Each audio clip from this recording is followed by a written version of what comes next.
3 nights ago, Iranian state television broadcast footage that most Western news outlets barely covered. A mobile launcher, somewhere in the Iranian desert, tilted skyward. A solid fuel rocket motor ignited. And within 11 minutes, a Sejjil 2 medium-range ballistic missile impacted inside Israel with a precision that should terrify every military planner in Tel Aviv. Not because of the damage it caused, because of what it revealed. Israel's entire multi-billion-dollar air defense architecture, the Iron Dome, David's Sling, arrow systems that have been marketed as impenetrable, was built to counter a threat that no longer exists. And Iran just proved it. Let me tell you exactly what the Sejjil missile is. The Sejjil 2 is a 2-stage, solid-fuel, road-mobile ballistic missile with a range of approximately 2,000 kilometers. That's enough to hit any point in Israel, most of Saudi Arabia, and U.S. military bases across the Persian Gulf from launch sites deep inside Iranian territory. The missile stands roughly 18 meters tall when erected on its transporter erector launcher. It weighs approximately 23,000 kilograms at launch. The warhead carries between 650 and 750 kilograms of high explosive. But those numbers are not what makes the Sejjil a strategic game changer. What changes everything is the propulsion system combined with the guidance package, solid fuel, and a maneuverable re-entry vehicle that adjusts its trajectory during the terminal phase. The warhead uses thrust vector control and aerodynamic surfaces to perform evasive maneuvers as it descends. This means the impact point can shift by hundreds of meters in the final seconds of flight, forcing defensive systems to constantly recalculate intercept solutions. By the time the interceptor adjusts, the target has moved again. Let me explain why solid fuel matters. Traditional ballistic missiles use liquid fuel. Liquid-fueled missiles require hours of preparation before launch. You have to transport the fuel, pump it into the missile, stabilize the oxidizer. The entire process takes between 60 and 90 minutes under ideal conditions. During that window, the missile is vulnerable. It's stationary, it's detectable by satellite surveillance, and it can be destroyed before it ever launches. Israeli military doctrine for decades relied on this vulnerability. Detect the fueling activity. Launch a preemptive strike. Destroy the missile on the ground. The strategy worked because the physics of liquid fuel gave Israel time. That time just disappeared. Solid fuel missiles carry their propellant preloaded inside the rocket motor. There is no fueling process. There is no 90-minute preparation window. The Sejjil can be driven out of a hardened shelter, erected to launch position, and fired within 15 minutes. Some reports suggest the actual timeline is under 10 minutes for well-trained crews. Israeli intelligence can detect unusual activity, but by the time satellite imagery is analyzed, strike packages authorized, and aircraft vectored toward the target, the missile is already in the air. You cannot preempt what you cannot catch. Here's the number that should make every Israeli Air Force planner physically ill. Israel's early warning systems were designed to provide approximately 20 to 30 minutes of warning before a ballistic missile launch. That warning time assumes liquid fuel preparation is detected.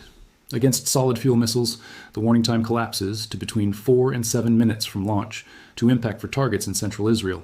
4 to 7 minutes. That's the time Israel has to detect the launch, classify the threat, calculate the intercept solution, launch defensive missiles, and achieve kinetic kill. And that timeline assumes everything works perfectly. No communication delays, no system failures, no human error. Real war does not provide perfect conditions. Let me walk you through what actually happens in those 4 minutes.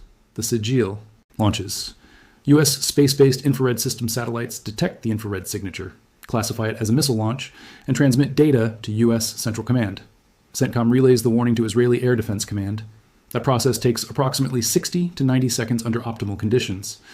Now, Israel knows a missile is inbound, but they don't yet know where it's going. The missile has to complete its boost phase before trajectory projections become accurate. That's another 45 to 60 seconds. We're now roughly 2.5 minutes into the timeline. Israel has maybe 2 minutes remaining before impact. Arrow 3 interceptors launch from their batteries. The missiles accelerate toward the projected intercept point. The engagement takes place above the atmosphere. If the intercept succeeds, the Sejjil is destroyed at altitude and debris scatters over unpopulated areas. If the intercept fails, Arrow 2 systems engage as the warhead descends. If Arrow 2 fails, David's Sling attempts terminal phase interception. This is the theory. Iran just demonstrated that real war does not resemble controlled tests. 3 nights ago, Israeli defenses engaged the incoming Sejjil. Multiple Arrow interceptors launched. Footage verified by independent analysts shows at least 3 separate intercept attempts. The missile kept coming. It maneuvered during its descent phase, performing evasive actions that forced Israeli systems to recalculate intercept solutions in real time. And then it hit. The impact occurred in an unpopulated area northwest of Jerusalem. The warhead detonated on a hillside. No casualties. Minimal damage. Iran likely programmed the impact point deliberately to demonstrate capability without triggering an overwhelming Israeli response. But the operational message is clear. We can hit you. Your defenses cannot reliably stop us. And you cannot stop us from launching because you cannot find us in time. Let me put this in perspective. For 2 decades, Israel successfully preempted nearly every major missile threat before launch. In 2007, they destroyed a Syrian nuclear reactor before it became operational. In 2018 and 2020, they struck Iranian weapons facilities and killed key commanders. The preemptive model worked because Israel could see preparations and strike before the threat materialized. The Sejjil just broke that model. There are no visible preparations to target. The missile goes from concealment to launch in minutes. Israel's doctrine of preemption just hit a wall it cannot climb over. Let's talk about why Israel cannot find the launchers. The Sejjil launches from a TL, a large 8-wheeled vehicle that looks like a commercial truck carrying an oversized cargo container. When the missile is in transport configuration, the TEL is nearly indistinguishable from civilian heavy transport vehicles on satellite imagery.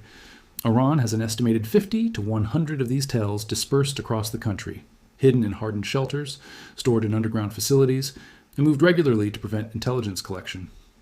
Israeli satellites pass over Iran multiple times per day, but satellites follow predictable orbits. Iranian military planners know exactly when Israeli reconnaissance satellites are overhead. They time TL movements to occur between satellite passes. Iran is a country of 1.6 million square kilometers, roughly 10 times the size of Israel. Finding 50 mobile launchers dispersed across that area is not a needle in a haystack.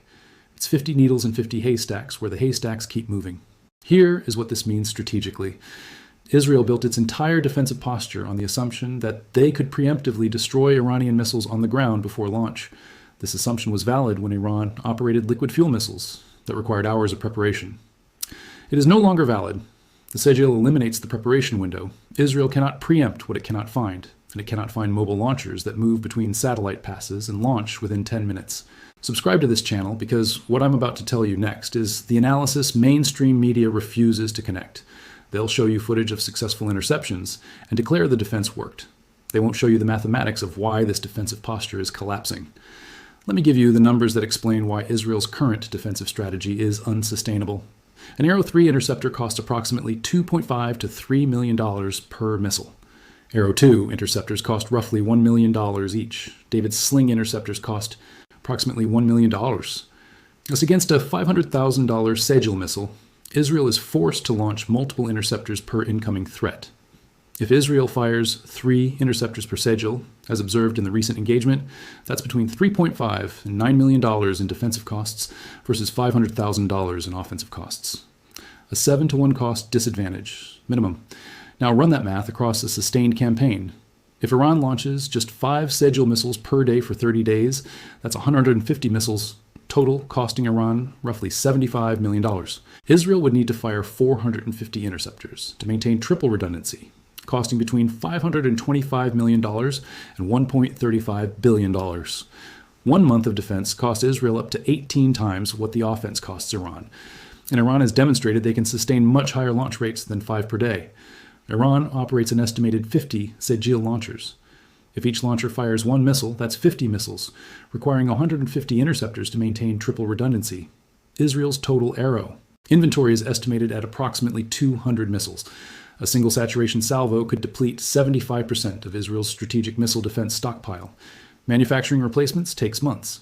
Raytheon and Boeing cannot surge production fast enough to replace wartime consumption rates, but the cost equation is only half the problem. The other half is time. Israel has 4 to 7 minutes from launch to impact. In that window, Israeli commanders must detect, classify, calculate, authorize, and engage. Every second of delay reduces the probability of intercept. And Iran is not launching 1 missile at a time. Reports from the past 2 weeks indicate Iran has launched coordinated salvos of up to 20 ballistic missiles simultaneously.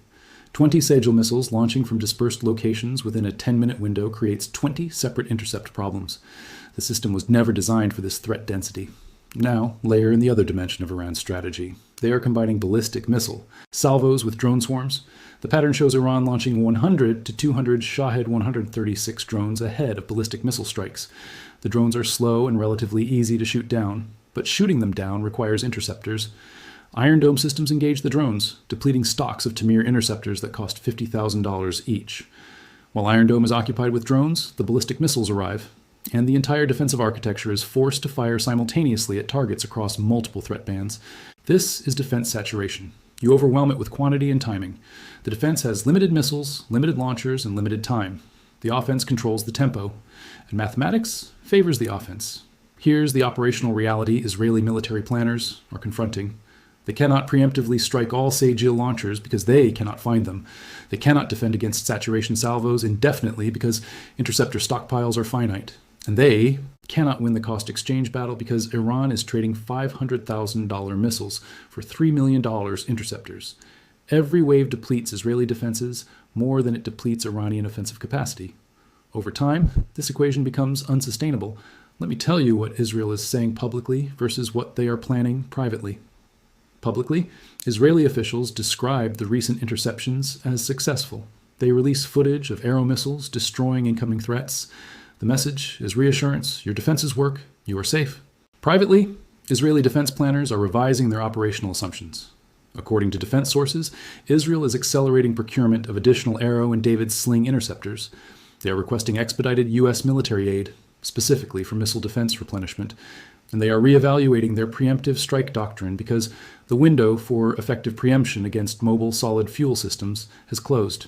The public message is confidence. The private actions reveal concern. Both are true, but only one tells you where this is heading. Now let me explain why this matters beyond Israel and Iran. The Sejjil is proving a concept that every adversary of the United States is watching closely. Solid fuel, road mobile, medium-range ballistic missiles defeat modern air defenses not through technological superiority, but through operational geometry. You remove the preparation window. You eliminate the preemptive strike option. You force the defender into a reactive posture where they spend more, react slower, and deplete faster. China is applying this exact concept with the DF-21 and DF-26 anti-ship ballistic missiles designed to strike U.S. aircraft carriers. North Korea operates the Hwasong-15 intercontinental ballistic missile, solid fuel and road mobile. Russia's Iskander-M uses the same principles. What Iran demonstrated with Sejjil is not unique to Iran. It's a strategic template that works against any modern air defense system. Here is what I want you to understand. Israel invested approximately $5 billion in the Arrow system over 3 decades. They built a defensive architecture considered among the most capable in the world. And a $500,000 Iranian missile launched from a truck just rendered that investment strategically insufficient. Not useless.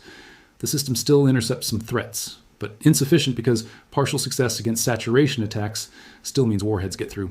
The assumption that guided Israeli defense planning was that Iranian missiles would be detectable during preparation and destroyable before launch. That assumption was built on liquid fuel. Iran switched to solid fuel. The assumption collapsed. And now Israel is defending against a threat their system was not optimized to counter. This is not a failure of Israeli engineering. This is a strategic mismatch between the threat the defense was designed for and the threat that actually exists. Share this video, because the networks will show you the successful interceptions and call it a defensive victory. They won't explain that those interceptions cost 3 times what the attack cost. They won't tell you that interceptor stockpiles are depleting faster than they can be replaced. They won't connect the fact that the entire preemptive strike doctrine just became inoperable. They won't do the math showing this is unsustainable, but you just heard it. And now you know what to look for. The next wave of Sejjil launches, the next depletion of Arrow stocks, the next public reassurance that doesn't match the private emergency procurement requests. Watch for those signals. They tell the real story. Iran's Sejjil missile didn't just hit a hillside in Israel. It hit the foundational assumption of Israeli air defense strategy. And that assumption, that you can preempt what you can see coming, just shattered against the reality of solid fuel and mobile launchers. The question now is not whether Israel can defend against one Sejjil, it's whether they can defend against 50 launching simultaneously when they can't find the launchers to destroy them first. The mathematics say no. And mathematics don't lie.